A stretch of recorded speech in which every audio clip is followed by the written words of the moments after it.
it's not often that you can bring any personal connection into a story. When you're a foreign correspondent, you're going off to far-flung places. You don't necessarily have any personal connection. If you can find one, I think it's always a good thing. I'd never really thought about this much before, because until 2011, when the Arab uprising started, most journalists would never, ever have expected to go to Libya. It was one of these strange places, a big kind of square on the map. Everybody knew about, mad old Colonel Gaddafi. It was a very thinly populated place, but, it was hard to visit. It's a very small population. We just didn't pay a lot of attention to it unless it happened to sort of occasionally imprint itself on international news. But once the Arab uprisings happened, quite against expectations. I mean, started in Tunisia.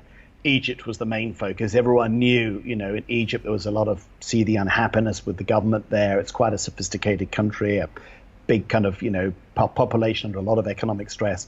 All the things that happened in Egypt, kind of, people could see, oh, that's expected. Nobody ever expected uprisings in Libya. To be honest, we didn't understand it well enough. Even when I went to Libya, I didn't know enough about it.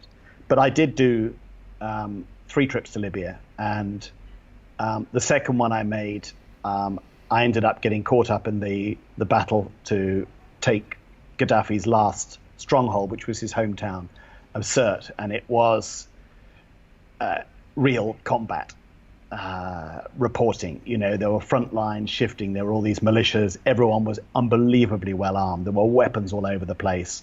It's the only time I've been sat in the middle with tanks, artillery, rockets, all firing at the same time. Doesn't do any good for your hearing. But it did help me that, I remembered that my grandfather, my mother's father, who was killed in the Second World War, but he fought in the desert through Libya. It had been on my mind, and I happened to have a copy of his diary that my mother had typed out and digitized, so I had it sitting on my laptop. So I was able to go through his diary and match up the parts when he came through Sirte and eventually ended up in Tripoli. He ended up running the airfield there for a while. And it was quite nice to make that connection.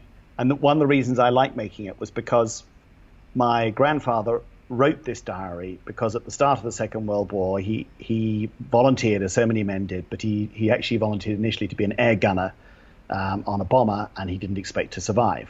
And because my mother was then very young, she was only born in 1939, he wanted to write a diary explaining to her about himself, his life, things he loved, his tastes in literature and things like that. But also he puts an explanation as to why he did it. He was in his late 30s. He didn't have to sign up. He could have gone into a much softer job. And he was trying to justify why a man who had a young daughter and a wife, in a very close relationship, why he would choose to go off and fight. And I found that one of the characters I was covering, he was a sports teacher at a school in Misrata.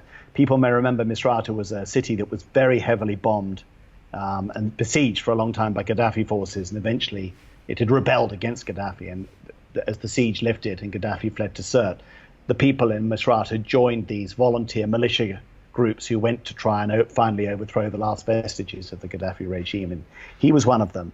And I spent quite a bit of time with him. We lived with him out in a house outside Sirte. We go back to his home in Misrata. We saw his family. I think he had 6 kids. He had one very, very small baby, just probably 2 or 3 months old. And he was older than many of the other volunteers. And I talked to him and said, "Why do you do it? You don't have to. And the Gaddafi regime is probably on its last legs. And it's very risky." And it really was, these last attacks on Sirte. But he very much like my grandfather, he'd argued that he just felt he had to do it. It was his country, and that he felt his country had been sort of crippled by Gaddafi, and it was their last chance. He felt they really had to make sure they finally got rid of this regime they didn't like. And so it was nice for me to be able to make that parallel between his thinking and the thinking that had been written down by my grandfather way back when he started writing his diary in 1939.